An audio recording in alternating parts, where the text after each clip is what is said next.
안녕하세요. 강남 푸른 정신과의 정신과 전문의 신지환입니다. 오늘 영상은요, 강박증 환자분들 당사자가 아니라 그 곁을 지키는 가족분들을 위한 시간입니다. 진료실에서 환자분들 뵙다 보면요, 환자분들만큼이나 아니 때로는 그보다 더 마음이 많이 타들어가는 분들이 바로 가족들이라는 걸 느끼게 됩니다. 아이가 손이 헐 때까지 쉬는데 보고만 있어야 되나요? 남편이 출근도 못하고 현관문만 확인하는데 제가 대신 확인해주면 안 되나요? 라고 물어보십니다. 사랑하는 가족이 괴로워하니까 뭐라도 한번 해주고 싶으실 거예요. 그러니까 대신 씻겨주기도 하고 문 잠겼어 괜찮아 이렇게 수십 번 안심시켜주기도 하는데요.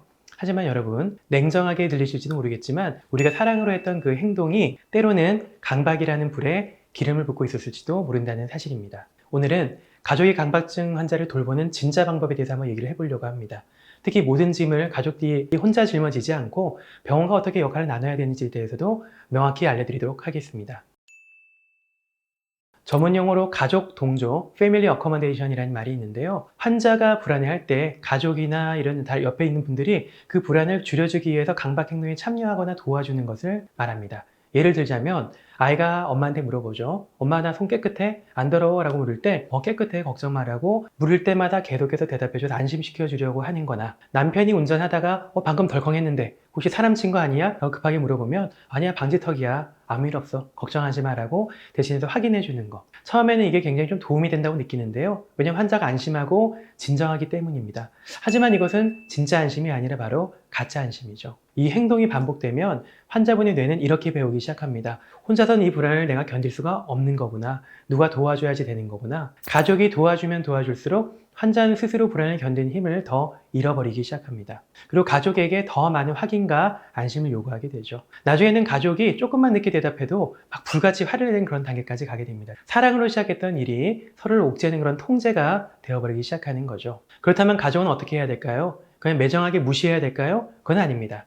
여기서 가장 중요한 원칙이 나오는데요. 바로 철저한 역할 분담입니다. 많은 가족분들이 집에서 환자를 고치려고 애를 쓰거든요. 하지만 이거는 치료자인 의사가 해야 될 영역입니다. 가족이 치료자가 되려고 하면 관계만 더 나빠질 수밖에 없습니다. 강박 증상과 싸우는 거는 환자분과 병원이 함께 합니다. 약물 치료하고 상담하고 훈련을 하는 거는 전문가의 몫입니다. 그럼 가족의 역할은 뭐냐? 환자가 그 힘든 싸움을 하는 동안 옆에 있어주는 거죠. 불안을 대신 해결해주는 사람이 아니라 불안을 함께 견뎌주는 동반자가 되어주셔야지 됩니다. 그리고 환자분들이 불안해할 때 가족이 해야 할 일은 그 불안을 급하게 끄는 게 아니라 지금 많이 불안하구나. 그래도 네가 견딜 수 있다고 믿는다. 내가 옆에 있을게 라고 같이 버텨주고 함께 서 있어주는 이제 그런 역할을 하는 것이 가족의 역할이다 라고 생각하시면 좋겠습니다. 막상 집에서 실천하려니까 좀 말문이 막히실 수 있습니다. 그래서 구체적인 대화법을 좀 알려드릴게요. 핵심은 공감과 단호함을 좀 균형 잡힌 그런 대화를 해주는 것입니다.